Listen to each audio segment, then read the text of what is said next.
Benji, a few headaches out of that game. What about we start with the overall performance? What did you think of the 80 minutes? Oh, it's a bit disappointing. Obviously, we're left in a bit of a scramble with Jarome pulling out this morning, and I just thought we didn't have enough experience in those positions today to get it done. We got dominated in field position. They scored, I think, 4 tries on last play. We piggybacked them out of their half. I thought the last few weeks have been really good. Today was, I reckon, a step backwards. It would be news to some people too. What can you tell us about Jarome and his condition? Oh, he got an infection yesterday and didn't come to training and said he was going to be all right to play. And then he went to hospital and had fevers, and the infection got a lot worse. And then made the call this morning that he had to stay in hospital and couldn't play. So we were all expecting him to play today. But again, you expect better still though from our side. So if there was probably another 24, 48 hours, Jarome would have been okay. But he wasn't good for today. And like chest infection or blood infection or I don't know the exact terminology for it, but just an infection that went into his armpit. But he'll be all right in the next couple of days. Looking for positives, do you think the team defended well for the first 20 minutes and beyond in that first half to stay in the contest? Is that something you take out? Yeah. I thought the first 40 or 39 minutes just before their try before half time, we were getting dominated for field position, and just to keep turning them away with a team like that was positive. But the pressure of where we are on the table and the results and the performance we're looking for, it didn't reflect the way we trained during the week, so it was disappointing. How's Arby after the game? Yeah, he was good. He's talking pretty normally, feels okay, but there's a Cat 1, so I'm pretty sure we'll lose him for 11 days, which is another headache. Him and obviously Jarome, who's Origin next weekend. Yep. But I suppose that's next weekend. Boys, you might have some more we don't tonight. Yeah, well, I was just going to say, Benj, on the Jarome front, obviously, I know exactly the game is in 2 days' time, you'd probably be right to go. That's, I'd assume, good signs for New South Wales then in regards to Origin 3. Yeah, I think so. Look, I know a bit more in the next 24 hours. I think he'll be out of hospital today or tomorrow. So we'll be able to confirm that later in the week, but I'm pretty sure it'll be okay for New South Wales if they pick him, yeah. You talk about the experience factor. I guess is that sort of compounded by the fact it was a late change, and a guy like Marshall who was going to start the first time in the ball field this year. Yeah. In the halves, all of a sudden he's out there as the main guy rather than down play with Romy. What kind of impact do you reckon that? Yeah, pretty big impact. I mean, we moved our starting hooker to 7, and we moved our bench hooker to start, and then we moved our fullback to 5'8", and we moved our bench 14 to fullback. Then we had to move Adam to halfback and move Birdie to centre.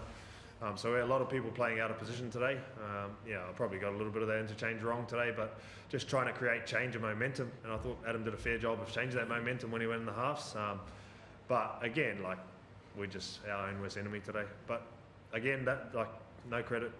Don't want to take any credit away from the way they played, because they played tough and physical and out-muscled us. Yeah, the other factor I guess going into next week is Heath Mason was on a report for contact with Was he? referee, and when that first minute trial was tonight. I'm not sure. Honestly, we've got to pick up the pieces in the next few days. Have a look at where we can improve, and we've got to fight.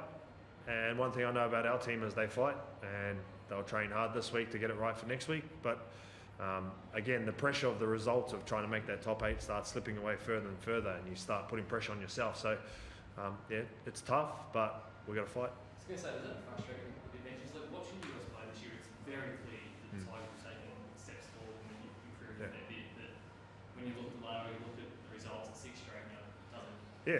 Yeah. It probably doesn't feel like 6 straight because we had a couple of buys in between that, But if I'm looking at performance-wise, yeah, sure, we've improved, but the results are damning a bit, So, we've improved. I guess a lot of people probably still expected us to be at the bottom of the table, but we expect a bit more from ourselves. And, a couple of results here and there that maybe could have went our way, we're still learning how to win those. Does Talon come straight for rugby next week, Benj? Because it gets a bit murky with Talon and the contract situation. That's something we'll address Tuesday when the teams come out.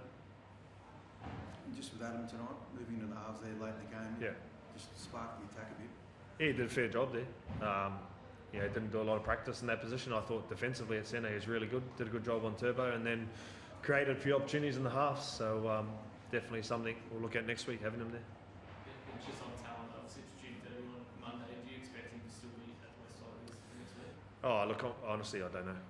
That's up to him and his management. We made it pretty clear yesterday, our position around Uppy and Talon, and we'll leave that up to them where that lands.